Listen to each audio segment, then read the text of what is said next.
Good afternoon and welcome. Thank you for joining us for the first update from the San Francisco Design Center during Shelter in Place. We're very fortunate to have with us today three leaders from the SFDC showrooms: Erik Hughes, co-founder and co-creative director of Sousa Hughes. Hi, Erik. Hi, Alisa. Thanks for having me. Our pleasure. Michael Pittman, the general manager of Kneedler Fauchere, San Francisco. Hi, Alisa. Hi. And David Dickson, the president of Sloan Miyasato. Hi there. Hello. All three of these directors have been kind enough to join us today from their showrooms and from their homes, rather. And our goal is to bring this to you every week during Shelter in Place so that you can get the latest from the showrooms and keep all of your projects moving forward. And our thanks to Rhonda Harada, the Vice President of Marketing at the SFDC, for creating this platform. So welcome everyone. And our first question today is, you guys have really set the standard and been a model for how to adapt to shelter in place really seamlessly and swiftly. And we just wanted to get the latest on how you are servicing designers right now. Michael, could you kick things off? Yeah, I mean, basically we are doing things like we normally are. We have our inside salespeople in place, we have our sales support, and we have our textile shopping available, just so that everyone knows if you're trying to figure out who to contact, just go to kneedler.com and we have a list there of who to contact for what your needs are. So we're business as usual, as much as it can be. Right. And do you find that you're quoting a lot? Are designers continuing to reach out? Yeah, they are. They really are. Certain projects I'm sure have been put on hold, but for a lot of the designers we're talking to, they're really just moving forward the best that they can. Anything that they can accomplish, they're trying to get it done. Right. No, I'm sure that's music to everyone's ears. That's really terrific to hear. Erik, have you had the same experience? Yeah, very much so. I mean, all our customer service people, salespeople are all ready and available. So designers can contact their normal salesperson and they will get answers back. All our manufacturers have been incredibly supportive. So we have a lot of tools available. We have a regular daily update list on all the status of the different workshops and workrooms. And we're continually updating designers with that. And I think we've been pleasantly surprised how busy we've been and the amount of work that we're getting done. Phenomenal. And you also created an incredible tool that you shared with the design community, which was an update on all of your current new products, rather, that are available for spring. Yeah, we're producing a lookbook which is continually updated for all the new products that we're launching or have already launched. Next week, we're going to be doing an update for textiles and wall coverings.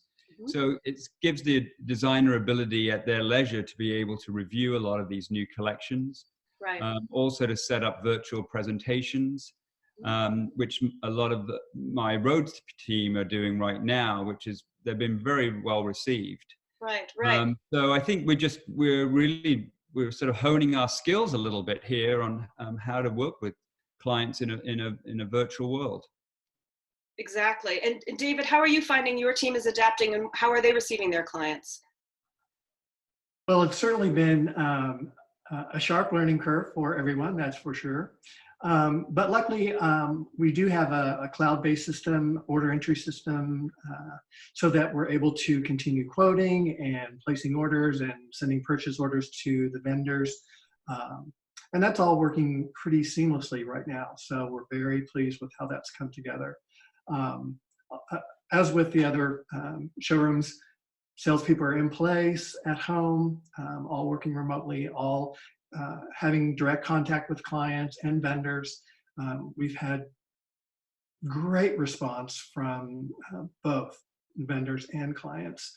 The vendors have been great about checking in and keeping us apprised of what their abilities are for the moment.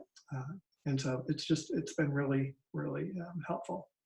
Yeah, you in particular noted how impressed you were with the design community coming together from manufacturers to suppliers to designers to clients. It's really been inspiring.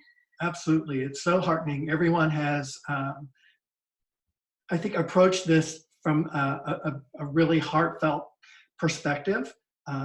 And it's really heartening to see how the community has really come together. I think San Francisco is known for that in Yes. general, our design community, but it's really showing its full face right now. And it's a really beautiful thing to see, the cooperation and the care with which everyone's coming together. Yes, very much so. And to your point about manufacturers, I think each of you are treating them on a case-by-case basis, makers and manufacturers, and the availability of product, depending on whether they are based in France or San Francisco or LA or Italy.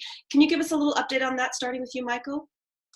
Yeah, we're having a team meeting every morning at 9 o'clock, and that's when we really talk about what suppliers, what the status is, because it literally has changed sometimes day by day. Some workrooms will be open and then they're closed, and then other places will have been closed and then they're open. So we really just have to really keep the communication on a daily basis so that we can tell the designers, all the customers, you know, what the status of things, what the status is. So Right, right. yeah. Can you possibly, is there a percentage that you'd have available to say in terms of, well, they're all obviously operating on a reduced level, but yeah. Yeah, I think most of the textile houses are very much, you know, they have their warehouses. Most of them are open, and so they're shipping out with their stock. It just would be something like if you're trying to place a custom textile order, a lot of the mills and stuff are not necessarily operating at that level. But it really is a case-by-case situation. So I would just tell designers to just, you know, email your salesperson and ask them, you know, Right. and if we don't know in that moment, we'll find out. Okay. To feel rest assured that we're gonna find out and give you the latest information that we have available. Right, right. And obviously for all of you, you know, Erik, going to you next, showrooms are known for white glove service. So in terms of things that are going to be customized, you know, special textiles or furniture, can designers continue to place those orders with you, and how are you coping with that? Yes, I mean, we're pretty much what Michael said is the same for us. I mean, it is a very fluid situation, but in the most cases, all the big fabric houses that we represent are all shipping. They're following very strict guidelines to this, to the shelter and home policies they have in their own countries. Our customer service people are working with our design clients about looking at the shipping requirements, checking with workrooms that are open.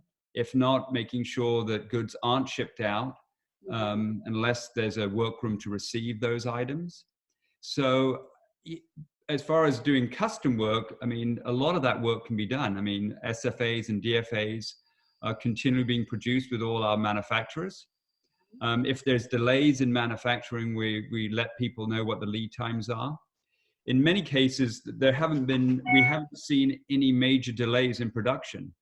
But in some cases, we might see that, but we're being very transparent about the process. And like Michael was saying earlier, we have a team meeting every morning at 9 o'clock. And at 10 o'clock, we have a meeting with our customer service department. And we update them with what's happening on every single vendor is updated. And we have a form that they're looking at so that they can pass on that information to customers. Brilliant. So it's as I say, it's a fluid process. I think we're very happy that the communication has been a lot easier than we actually expected, and the way designers are getting this information seems to be very well received. So I would say we're very happy with it. I mean, I would point out, I mean, I feel very fortunate that we started setting up a protocol to work at home with our sales team and customer service team a couple of weeks before we were mandated to do so. So I feel like we were a little bit ahead of the curve. So we were able to play around with some of these tools that we have. And I have to say, my staff have really stepped up to the plate. Yes. And really embraced it. So I'm very happy about it. It's amazing. And David, you'd mentioned too, you were on the cloud, and so you're able to be pretty seamless with your whole team. Just stepping back for a moment to shipping, you had mentioned, obviously that's very much on a case-by-case basis and the availability of the client or the designer to receive the order. That's correct. That's correct. And so again, it's making sure that the salespeople are coordinating with both the vendors and their receivers, so that everyone's on the same page and things don't get sent to the wrong place or sent to a receiver that's not open at the time. So we're updating that constantly, just to make sure that it stays as seamless as possible. And can you give us an example of how designers are pivoting? Are they having things sent direct? I mean, obviously everyone is observing very strictly the protocols associated with COVID, but how are they receiving them themselves? How are they coping? A lot of designers are choosing to receive things at their home, you know, as far as textiles and small pieces like that. And workrooms are very happy right now to be holding things that are complete for an extended period of time if necessary until the receiver is available to open. But receivers have been great as well about reaching out and letting us know what their current status is, and when that changes, letting us know the updates. Right. So it sounds like everyone's been incredibly nimble about this. Absolutely. Yeah. Absolutely. Yeah. Michael, Michael, you had pointed out some other resources that might be available to designers to help them streamline their process and continue to work with you at the same time. You had pointed out a couple of vendors like Samuel & Sons had really full service websites, for example. Yeah, I think during this time, a lot of designers will go onto websites and they'll use it just to look at the imagery and stuff like that. And maybe they don't take the time to actually register on the website. And many of the suppliers actually have additional services. If you register on the website and set up an account, like for Samuel & Sons trim, you can go online and shop it. You can request memos. You can actually purchase your trim on the website. And they actually also have a little chat there, so you can actually chat with someone at Samuel & Sons about a trim question, you know, or something that you have. On the Holly Hunt website, if you register and log in, you can check stock on fabrics down to the dye lot and the cut sizes. You can also check stock of in-stock rugs and in-stock furniture. So there's a lot of services that I think that some designers don't realize that they have access to. And if they have any, you know, problems at all registering on the site, just email your salesperson or contact one of us, and we can walk you through the process. Some of them you have to have your account number, and we can look that up for you. But I think now's the time to really, you know, take that extra step and really get yourself registered on those sites, because it can really be super helpful in during these times. So that's terrific advice. And again, you're not saying in any way, shape, or form this is to supplant the showroom service. This is just a way for designers to perhaps maximize their time and do as much as they can before they're, while they're at home. Exactly. You can get additional information, and obviously for an official written quote, you know, contact your salesperson. But it's just a way of kind of getting things started. Gregorius Pino just actually launched having their pricing online. It's just an additional service during this time, so that you can really get a jump start to your project, but always verify everything with your salesperson, and you know, we're good. So. Right. You know, and another challenge here is that some of the small makers are struggling the most during this crisis, because perhaps they don't have the liquidity of some of the companies. So it's so critical now more than ever to kind of support smaller makers. Erik, could you give us your perspective on that? Yeah, I mean, very much like what Michael said earlier, just to backtrack for 1 second with the question you had for him, is that we have a lot of our companies that you can register with and purchase, reserve, and do all those tools online. So all our main fabric houses, that's available. But regarding the small makers, Sousa Hughes has pricing available for every single manufacturer we represent on our website. And if you're a designer, you need to register with DeSousaHughes.com. And if you haven't registered, we can help you through that process. And that will enable you to get pricing and information, tear sheets, all the tools you need to do your pre-shopping online. Right. And So David? that's available, and some of the larger manufacturers like Liegra have abilities for you to register and do even more on their sites too. But we can walk, the salespeople can walk you through that process. Right, right. But I think particularly with the small makers right now and the small producers, our salespeople are in contact with them regularly, and they are working, in most of the cases in their workrooms every day.